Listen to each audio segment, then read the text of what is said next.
Your Honor, it is over now. This has never been a case of trying to get free. I didn't ever want freedom. Frankly, I wanted death for myself. This was a case to tell the world that I did what I did not for reasons of hate. I hated no one. I knew I was sick or evil or both. Now I believe I was sick. The doctors have told me about my sickness, and now I have some peace. I know how much harm I have caused.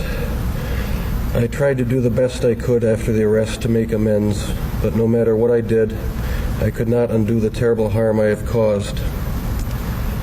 My attempt to help identify the remains was the best that I could do, and that was hardly anything.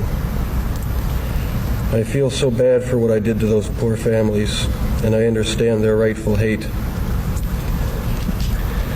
I know I will be in prison for the rest of my life.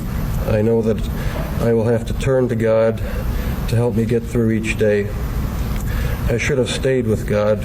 I tried and failed and created a Holocaust. Thank God there will be no more harm that I can do. I believe that only the Lord Jesus Christ can save me from my sins. I have instructed Mr. Boyle to end this matter. I do not want to contest the civil case. I've told Mr. Boyle to try and finalize them if he can. If there is ever any money, I want it to go to the victims' families.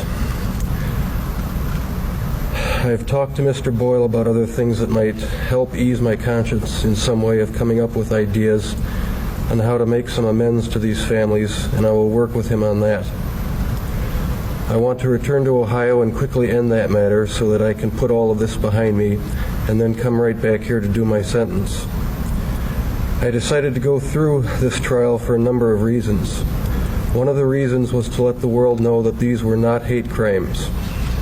I wanted the world in Milwaukee, which I deeply hurt, to know the truth of what I did.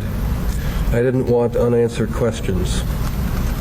All the questions have now been answered. I wanted to find out just what it was that caused me to be so bad and evil. But most of all, Mr. Boyle and I decided that maybe there was a way for us to tell the world that if there are people out there with these disorders, maybe they can get some help before they end up being hurt or hurting someone. I think the trial did that. I take all the blame for what I did. I hurt many people. The judge in my earlier case tried to help me, and I refused his help, and he got hurt by what I did.